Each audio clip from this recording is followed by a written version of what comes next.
I was somewhat alarmed when I heard you mention the possibility of Kundalini turning downwards into the realm of the lower chakras. The reason for my concern is that anger has been a dominant feature of my experience this last couple of years. The emotion is strong, flares up suddenly, and can feel it coursing through my body. I've wondered whether it's due to emotional purging or is simply a time of life thing, unrelated to the Kundalini process. How does one know if Kundalini is descending into the lower domains? Okay, so first of all, no need to be alarmed. Okay, no need to be alarmed. I will speak about Kundalini descending into the lower domains separately. But just to say, if Kundalini descended into the lower domains, I doubt you'll be in this course. You don't take courses when Kundalini descended at the lower domains. It's the last thing on your mind. You're already serving some kind of something, it's like,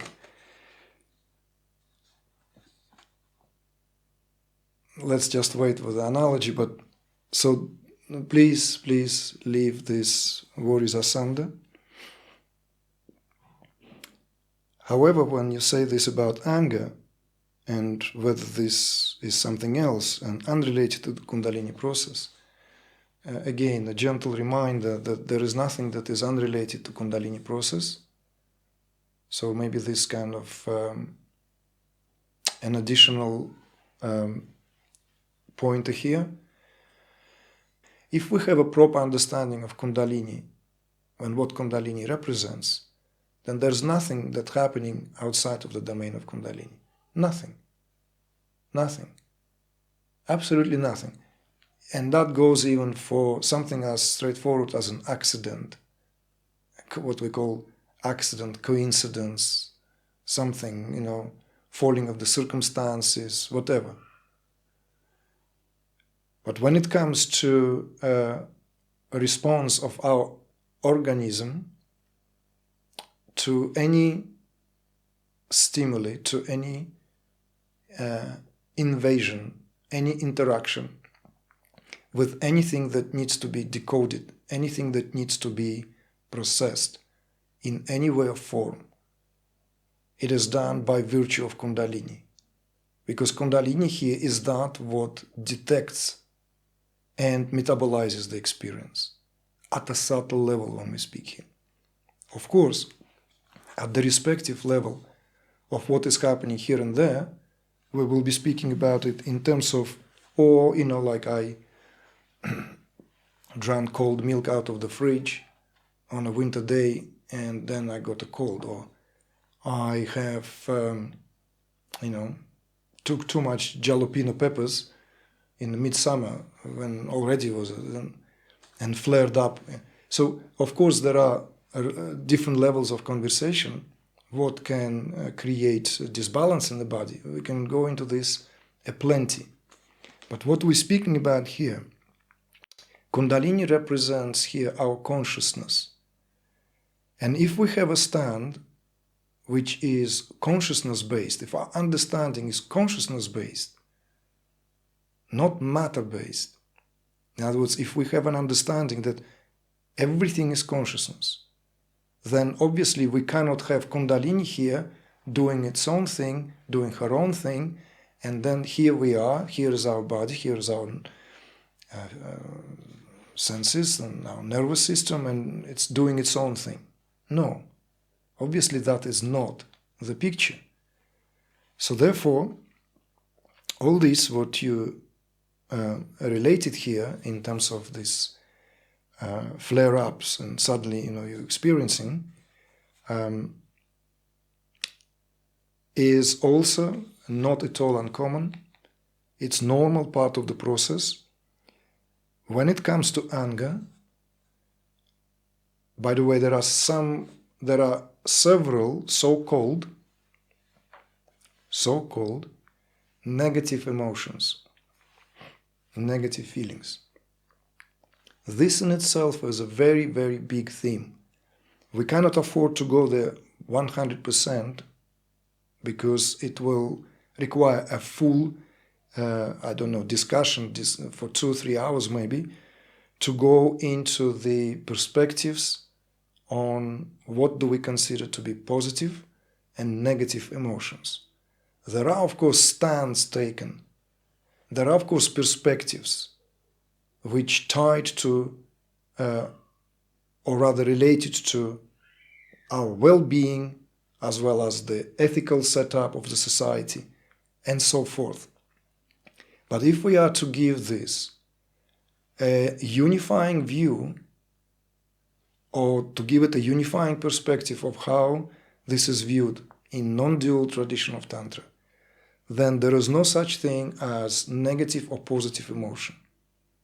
This is a key to understand that some of these emotions, dubbed and viewed as negative, they very often are the ones that go deep under the into the underground of what we have to at some point to be faced with and to deal with. This is what I call as not at all uncommon. The issue of anger is, of course, if you are versed in the Bhagavad Gita, you can find there are verses which simply pinpoints the anger and links anger to the Rajaguna, right? And further that exposition in the Bhagavad Gita that, the anger, that it's been called evil of all. The Rajaguna is being called the most evil of all. And that it rises in response to the abstraction towards the manifestation of our desire. So, of course, it's not that the Gita is making any mistake. No, it's a profound teaching. But in the stage of when the Gita speaks about that, when the Bhagavad Gita speaks about that, it speaks about the importance of the understanding of the gunas and their respective influences. So the krodha, that Sanskrit term for anger, is being viewed as an end, spoken of in negative terms because it's an attribute, a response that it flares up as anger whenever we are met with some abstraction on the way to realization of our desires. So that's where the Bhagavad Gita points out to, stating prior to that desires in themselves are fine as long as we fulfill our desires. As long as our desires are fulfilled, everything is spick and span. But soon as we encounter some abstraction on the way to fulfill a desire, it flares as anger. And the Rajaguna is being blamed because that is what the feeling is associated with. You see? So that is an important reminder where now I want you to, with that understanding, to view this from Tantric perspective, which does not at all negate or deny this perspective. But the non-dual understanding that Tantra operates with is that none of our emotions are negative or positive. They are more like colors in the spectrum. Each color has its respective positioning in that spectrum. It has its purpose. We've dealt with that in various other topics. In fact, this is going to be in my first book, finally, when we will be able to complete and publish it, because it's going to deal with all this from Tantric perspective of the rasas, respective flavors. These respective flavors, these rasas, psychological states, is what colors our experience in a given moment in time. So this emotion as anger if it was repeatedly shoved down, kind of like somehow not dealt with, and I'm not saying or insisting that that's the case with you, but it might just as well be because that's the case with many of us.